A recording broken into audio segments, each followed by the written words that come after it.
vaccination card they give you to prove that you got the vaccine? Well, apparently, you can buy a fake one online because, of course, you can. There are people that are purchasing them to misuse them, who are perhaps choosing not to be vaccinated. And have you seen this story making the rounds about a so-called permanent mask rule in Oregon? Well, here's a lesson on reading past the headline before clicking share. Does OSHA want to make businesses enforce this mask mandate forever? No. And let's talk about the infamous huge pile of trash that is still in Northeast Portland, but may not be for long. Here's the story. All right, let's wind up and do some local news. Here we go. It's local news time, folks. I'm Dan Haggerty. This is the story. It's only as local as you want it to be, so let me know what's going on in your neighborhood. Okay, reach out to us with all the contact information you see at the bottom of your screen. Use that hashtag HeyDan on Twitter or send us an email at thestory@kgw.com. Why don't we start tonight by talking some trash, huh? It's our favorite topic lately on the show. You know, we know the city is a mess. The city knows the city is a mess. We know the city knows the city is a mess. Yet, it is still a mess.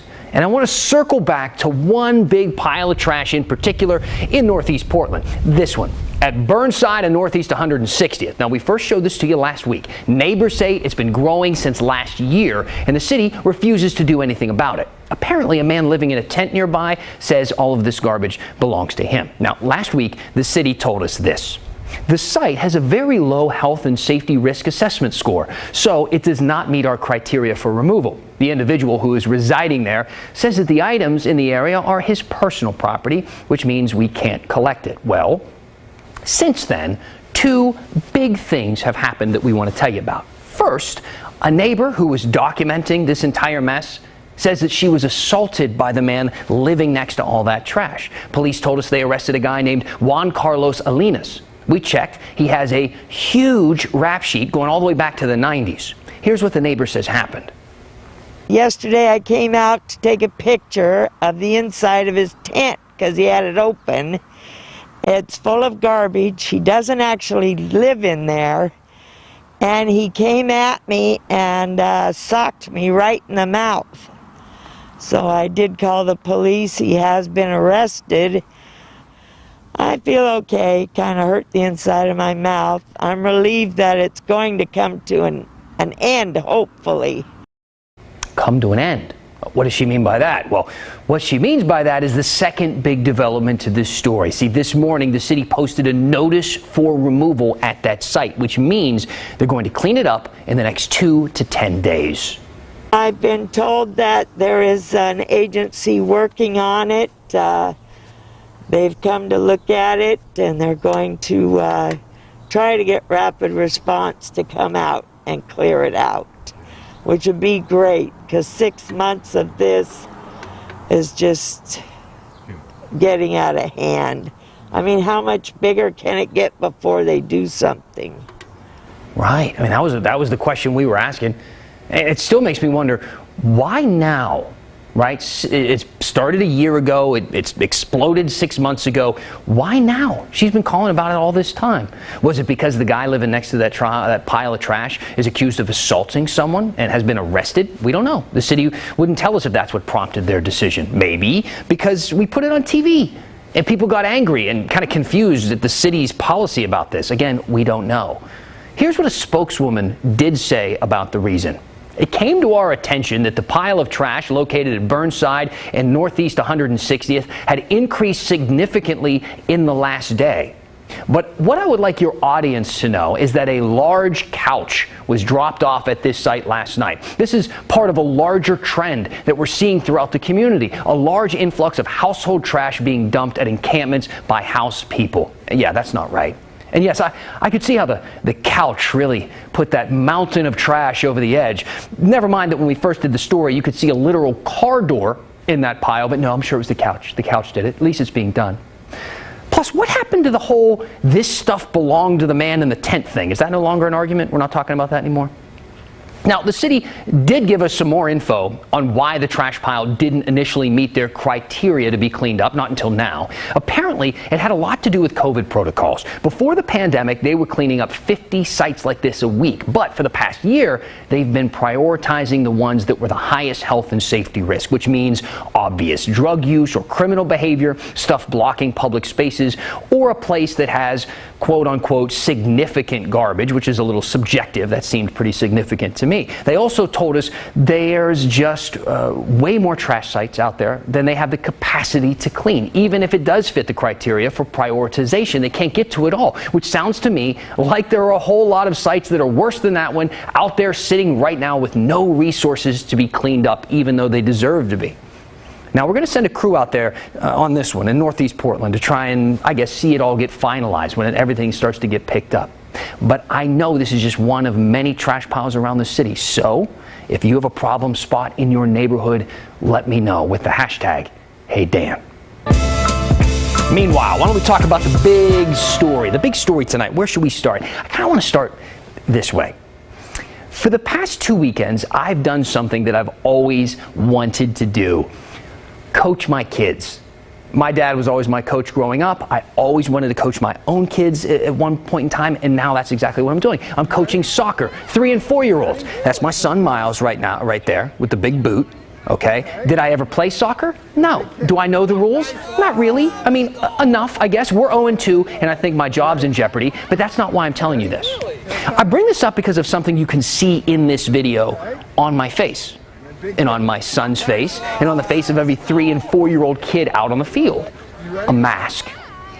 Eric emailed me and said this: my son is playing in the Oregon Youth Soccer Association and is required to wear a mask at all times during yesterday's game. It was over 80 degrees. I contacted OYSA, and they said that they follow the Oregon Health Authority rules. So, first of all, they're not exactly rules as much as they are recommendations, and those recommendations have been strengthened recently by headlines like these. USC's rising COVID cases associated with youth sports, according to the CDC. Last week, they saw outbreaks in hockey teams in Michigan and Minnesota, and at a wrestling tournament in Florida. Here's a headline just from yesterday. This is in LA. Los Angeles has 5 current COVID-19 outbreaks involving schools, all associated with youth sports. But we still took Eric's question to Dr. Jennifer Vines with Multnomah County Health, who told us this. We are seeing, as kids return to school, we are actually seeing more spread in sports teams and the social activities that surround return to school, as opposed to risk in the classroom, where it's very structured and actually quite manageable and fairly low. So I think that may be an acknowledgement of that. I think the other piece is people understanding that we need to do our best right now, and there is no imminent vaccine for children in this age group. And so I think the desire to protect our youngest is real. And so this, that added layer of a mask in addition to being outdoors, I can't argue with that. On the CDC website, they address the issue of masks in sports, saying masks covering their mouths and noses should be encouraged as much as possible. And masks should be worn by coaches, sports staff, officials, parents, and spectators. But something tells me you're not completely satisfied with this explanation, especially considering science like this. In December of last year, 4 months ago, scientists in Iceland determined that kids catch and spread coronavirus half as much as adults. They studied 40,000 cases and found that children under 15 handle the virus much differently than older people. But keep in mind, they weren't studying the UK variant, B.1.1.7. See, B.1.1.7 has kind of changed the science a little bit around transmission, seeming to bounce more easily from kid to kid. That's the variant that hit the hockey teams in Minnesota, and currently the most prevalent variant in this country. So, for now, even if kids are outside, if they're bumping into each other, playing a sport, chasing a soccer ball around shoulder to shoulder, health experts want them to wear a mask. That said, some of the science around kids has not changed, like the fact that most kids have mild symptoms or none at all, and that it's extremely unlikely for a kid to get very sick, let alone die. In fact, with kids, the major concern really has always been what? It's been the fear of them passing the virus to someone who could get really sick and who could die, like a parent or a grandparent or a teacher or a coach. But as coaches and teachers and parents and grandparents get vaccinated, what exactly are we waiting for? For kids to get vaccinated? Maybe. If so, that's going to be a while, like a year, a while, or even more. I hope we're not waiting for herd immunity, because that could be never. The director of the Mayo Clinic's vaccine research group told USA Today that herd immunity is theoretically possible, but we as a society have rejected that, saying there is no eradication at this point. It's off the table. The only thing we can talk about is control. The article also mentions how even Dr. Fauci has started to deflect questions about herd immunity to the virus. So, as more and more people older than 16 get vaccinated, and if the idea of eradicating this virus becomes less realistic, how much longer will my 3-year-old infielders on the pitch be wearing a mask? We'll continue to ask. That said, if you've been reading headlines on Google and Facebook this week, you probably think the answer is forever in Oregon. We'll always have masks. The Associated Press published this story over the weekend. As mask mandates end, Oregon bucks trend with permanent rule. A lot of outlets around the country picked this up. They were talking about it here in town. Nationally, Fox News had it. Most of them running very similar headlines. See, the thing is, it doesn't tell the whole story, does it? But that's okay. It's a headline. It's not supposed to tell the whole story. What's not okay is that it's also misleading. And journalists are supposed to remember that many people hit share without reading the actual story. But we covered the actual story a month ago, when a lot of misinformation was already making the rounds on Facebook about OSHA's mask rules. And now, since people are talking about it again, we've decided to rerun our story and clear things up. Here's Kristen Severance. OSHA, or the Oregon Occupational Safety and Health Agency, wants to extend the COVID-19 related rules for masks, social distancing, and training in workplaces until the pandemic ends. That's turned into a lot of misinformation online about these rules lasting forever. Erin Corvin is the Public Information Officer for Oregon OSHA. Does OSHA want to make businesses enforce this mask mandate forever? No. People have posted things like, "Here is the info to try and fight against OSHA and Kate Brown making the COVID-19 restrictions permanent." And "I'm very concerned that they will never lift these restrictions, and we cannot allow OSHA to make these rules permanent." Again, OSHA says none of these statements are true. In November, OSHA adopted a temporary emergency rule to protect against COVID in the workplace. The rule required masks, social distancing, and training related to the pandemic. It expires in May of this year. Since COVID is not over, they want to keep the mandate going. To do so, OSHA wants to pass a permanent rule the agency will repeal when the pandemic is over. Why not just extend this temporary rule instead of enforcing this permanent rule? Because I think people are just scared by the word permanent. That's understandable. So under state law, we are not allowed to extend a temporary rule beyond 180 days. That's concrete, that's in state law, and we're following that. Corvin said, don't take his word for it. If you read the proposed rule, the plan to repeal is written as part of the plan on page 2. They are seeing so many incorrect posts about the rule change. They put up these infographics trying to dispel misinformation, but it's not really working. It's sad. It's unfortunate. I think what we've attempted to do is stay focused on our mission, which is advancing workplace health and safety for all Oregonians. I'm Kristen Severance, KGW News. Now, if you have been vaccinated, I'm sure you know exactly what that is. They give you these little cards with your name and your birth date and when you received your shot and when you're supposed to return for your second shot and basically when you're fully vaccinated. And you've probably seen people posting a lot of these on social media. They get very excited when they get them.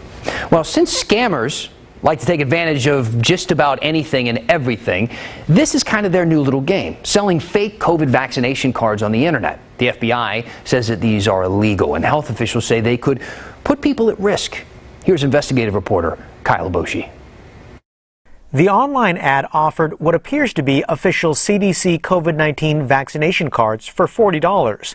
The listing posted on OfferUp included contact information for a seller using an Oregon area code of 971. When asked by text message, "Are they real?" the seller responded, "Yes." "Where did you get them from?" "Have connections." People seem to just take this, like it's some sort of a joke, when it's not a joke. People's lives are at stake. Nanette Day is an assistant special agent in charge at the Department of Health and Human Services Inspector General's office. On any given day, up to 40 to 50% of our complaints are related to reports of fake vaccination cards. Day warns that falsified cards being bought and sold online could undermine public safety. For example, if someone pretended to be vaccinated by using a fake card to enter a school, work, or nursing home, they could potentially put others at risk. There are people that are purchasing them to misuse them, who are perhaps choosing not to be vaccinated, but may need a card in order to go on with their life. That's wrong. That's illegal. Oregon Attorney General Ellen Rosenblum, along with 47 of her colleagues, signed a letter demanding online platforms like eBay and OfferUp crack down on the sale of illegal COVID vaccine cards. Hundreds, if not thousands, of these cards have already been sold, and we want to put a stop to it. The FBI also issued a warning that if you didn't receive the vaccine, do not buy fake vaccine cards, do not make your own vaccine cards, and do not fill in blank vaccination record cards with false information. Basically, they've either stolen the cards from someplace, which of course is illegal, or they have counterfeited the cards, which of course is illegal. Shortly after we alerted OfferUp about this listing, it disappeared. In a statement, the company said, "We've only seen a small number of prohibited posts with vaccine cards, but we see this is a serious matter and have disabled any accounts that provide them." When we followed up with the seller by text message, they didn't reply to our questions and suddenly weren't so eager to sell. Kyle Boshi, KGW News. It's 420, so of course we're going to talk a little bit about marijuana, like how pot shops have a big problem with cash and break-ins. It would be a lot safer for everyone if we didn't have to use so much cash. Well, there's a bill in Congress that could make that problem go up in smoke. When the story continues.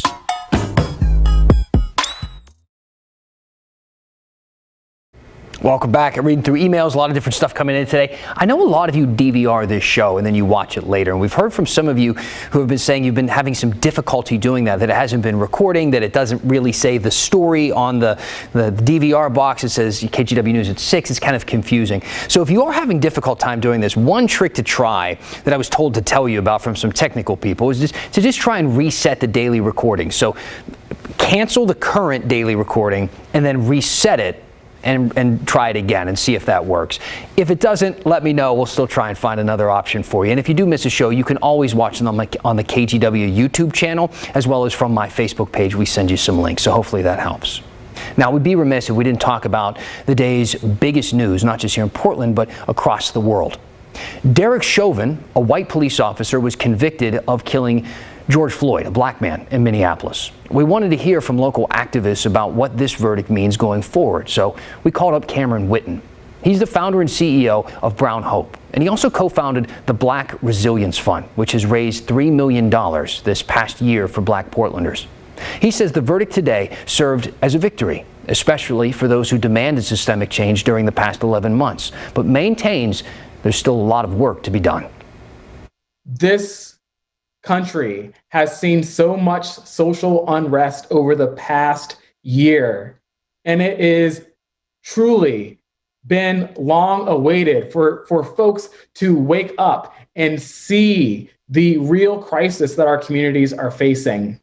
We have a serious injustice gap in this country, whether you're looking at education, housing, whether you're looking at criminal justice. We are seeing that Black folks are overrepresented in discrimination in every single one of these categories. It's going to take a huge infusion of resources and support to reverse those inequities. And so I take this moment to remind our leaders that a guilty verdict is just one way that we can see justice. But ultimately, we must heal from the systemic oppression that has allowed for these injustices to ferment and to thrive.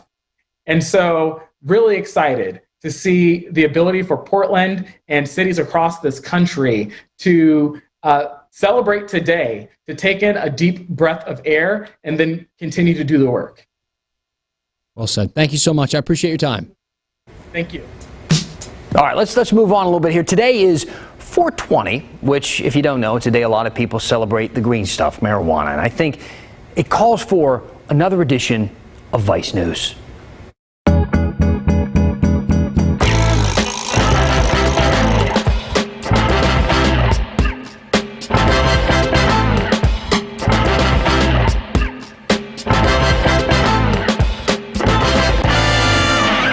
So marijuana is legal in one form or another in 36 states, but it's still illegal on the federal level. So businesses that sell weed can't use U.S. banking systems. That means that all of the marijuana business around here, they have to operate in cash only. Imagine having to do everything you do in cash, not just your day-to-day expenses, but also when you want to save up for things like expanding your business. Might make you a little bit worried about your safety, having that kind of cash on hand, right? Well, people in the marijuana industry say, yeah, they feel very worried, like Rick Varnish at Tetra Cannabis in Southeast Portland. Our store was broken into 4 times last summer, just over and over again. They broke the glass, we put up plywood, they went through the plywood. We've had to totally reinforce our store with steel gates, roll down shutters. The big time robberies, people are after cash. They're after large sums of cash. There was a dispensary in Southwest that supposedly lost over 6 figures in one robbery. And then unfortunately in North Portland, a bud tender was actually shot and killed recently. And it's just so tragic. That shouldn't have to happen. Because we should only have a couple thousands of dollars at a store at a time.